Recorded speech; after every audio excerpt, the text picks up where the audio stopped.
Bagaimana jadinya jika seorang perempuan sederhana, cantik asal Jawa Timur bernama Suryati, yang bekerja keras sebagai TKW di Malaysia, ternyata menyimpan rahasia besar. Memiliki 2 suami di 2 negara berbeda? Kisah ini akan mengajarkan kita tentang cinta, pengkhianatan, dan pengorbanan yang tak terduga. Assalamualaikum warahmatullahi wabarakatuh. Selamat datang di channel Cerita Tanpa Batas. Kisah ini terinspirasi dari kisah nyata dan dibuat untuk tujuan pembelajaran. Nama dan karakter dari cerita ini telah diubah demi privasi semua pihak. Segala kesamaan atau kejadian hanya kebetulan semata. Namun sebelum lanjut, kami mohon keriduannya untuk tekan tombol subscribe, like, dan share. Tonton video ini sampai selesai, karena sangat menggugah hati, kesadaran, dan inspirasi. Siapkan tisu, karena cerita ini begitu dalam dan membawa perasaanmu berpetualang. Baiklah, kita lanjut di cerita legendaris yang sangat mengandung emosi dan menguras energi. Suryati berasal dari sebuah desa kecil di Jawa Timur. Hidupnya diwarnai perjuangan sejak kecil, membantu orang tuanya bekerja di ladang dan mengurus adik-adiknya. Sebagai anak ketiga dari 5 bersaudara, ia tumbuh menjadi sosok yang tangguh meski dalam keterbatasan ekonomi. Suryati dikenal oleh tetangganya sebagai perempuan yang ramah, sopan, dan memiliki kecantikan alami khas perempuan Jawa Timur. Di desanya, ia sering terlibat dalam berbagai kegiatan masyarakat, mulai dari membantu ibu-ibu memasak untuk acara hajatan, hingga menjadi pengajar mengaji bagi anak-anak kecil. Karena kondisi ekonomi keluarganya yang sulit, Suryati memutuskan untuk menjadi tulang punggung keluarga. Ia merasa bertanggung jawab membantu suaminya yang berpenghasilan kecil dari buruh tani. Banyak malam yang ia habiskan untuk berbicara dengan suaminya, merencanakan masa depan keluarga mereka.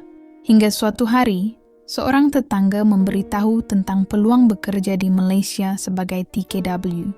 Awalnya, orang tua dan suaminya menolak, tetapi melihat tekad Suryati yang kuat, akhirnya mereka memberi restu.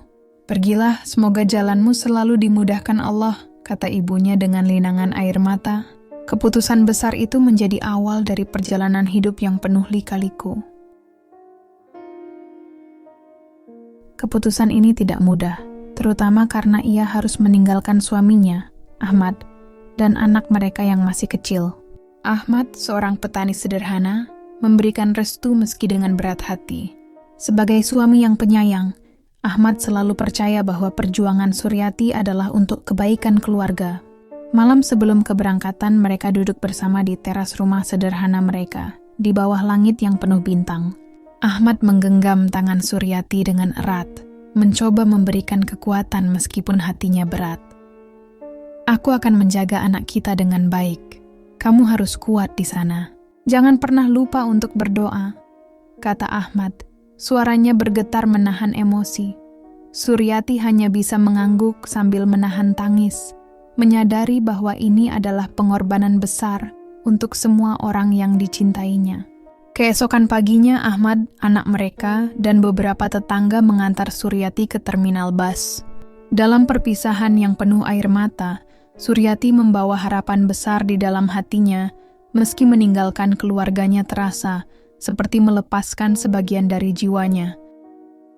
Di Malaysia, Suryati bekerja sebagai asisten rumah tangga di sebuah keluarga kaya raya. Dalam waktu singkat, kecantikannya menarik perhatian banyak orang, termasuk seorang pria bernama Datuk Rizal, seorang duda beranak 1 yang sering berkunjung ke rumah majikannya. Rizal mulai mendekati Suryati dengan berbagai cara, dari kata-kata manis hingga pemberian hadiah. Awalnya, Suryati menolak, berusaha menjaga jarak, dan tetap fokus pada pekerjaannya. Namun, Rizal tidak mudah menyerah.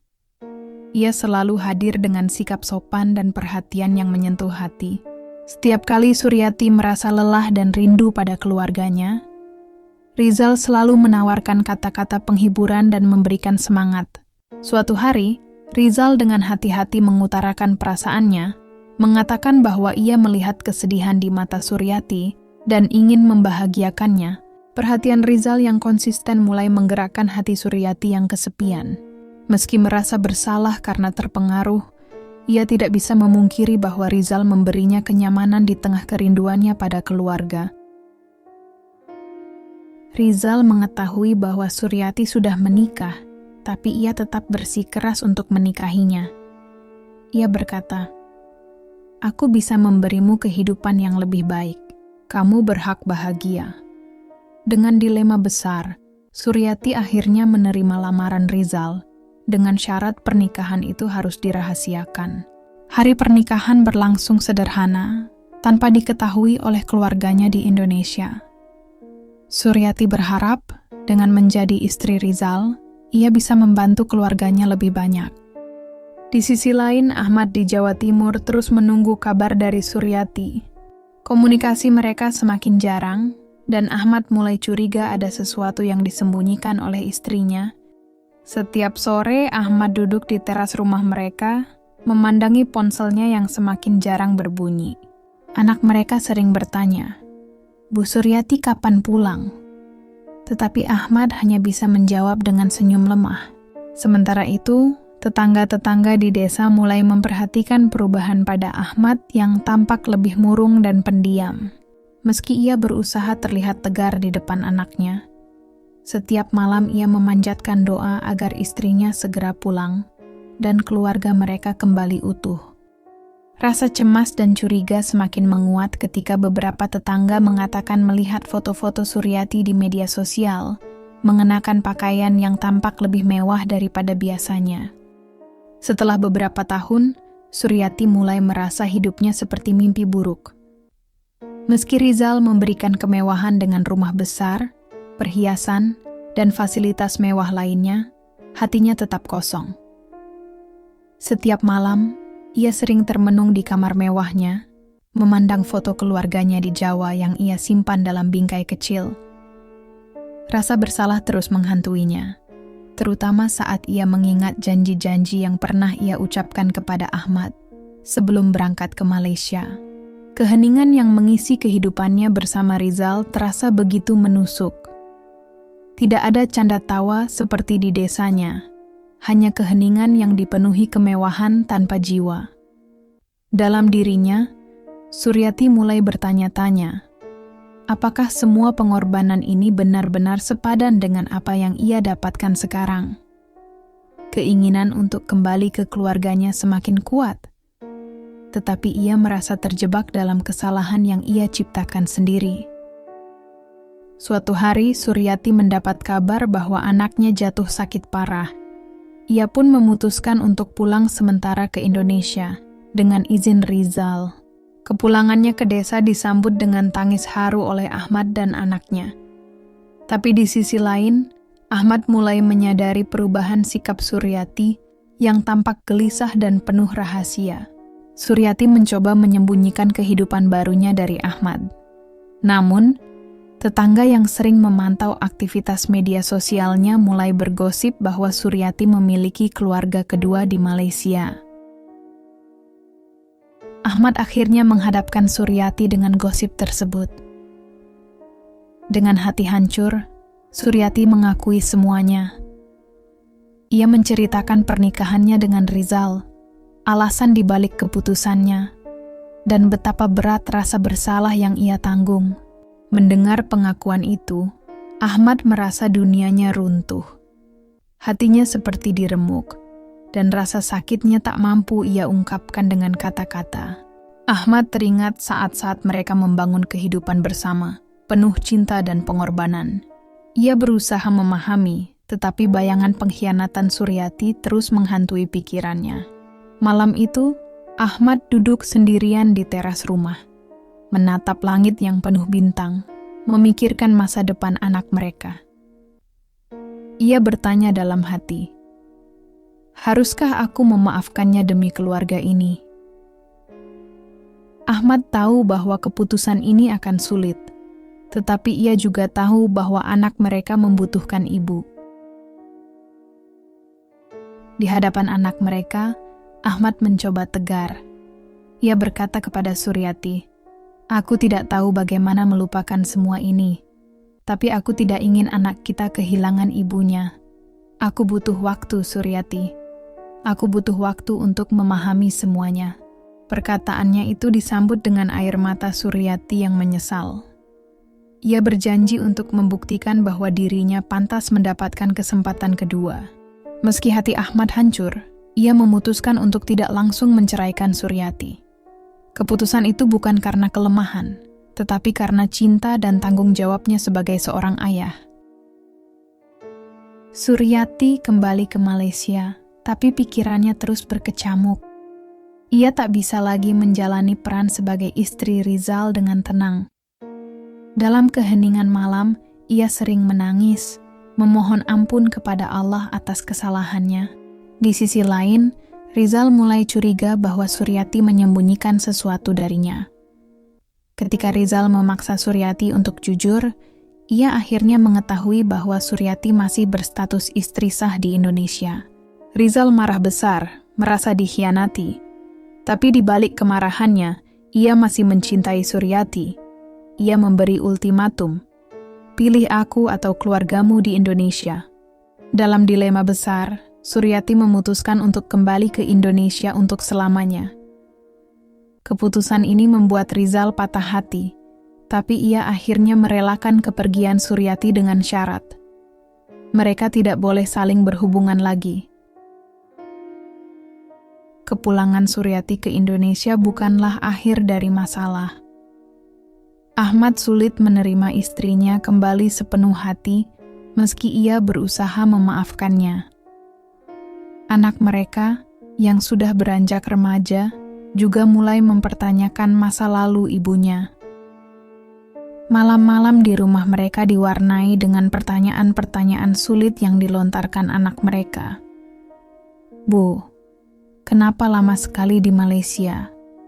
Kenapa ayah sering terlihat sedih waktu ibu pergi?" Pertanyaan itu membuat Suryati sering terdiam dengan air mata berlinang. Sementara itu, Ahmad berusaha menenangkan anak mereka dengan jawaban yang bijak, meski hatinya sendiri masih penuh keraguan. Hubungan Ahmad dan Suryati tetap kaku selama beberapa bulan. Ahmad, yang biasanya lembut, menjadi lebih pendiam dan menjaga jarak. Suryati menyadari betapa sulitnya menghapus rasa sakit yang ia sebabkan. Ia mencoba berbagai cara untuk mendekati keluarganya, mulai dari memasak makanan kesukaan Ahmad hingga menghabiskan lebih banyak waktu bersama anak mereka. Namun, setiap kali ia merasa ada kemajuan, Ahmad tampak kembali menarik diri. Rasa bersalah terus menghantui Suryati, tapi ia tidak ingin menyerah untuk memperbaiki hubungan ini. Suryati berjuang keras untuk memperbaiki hubungan keluarganya. Ia berusaha mendekatkan diri kepada Allah, sering menghadiri pengajian, dan menjadi pribadi yang lebih taat.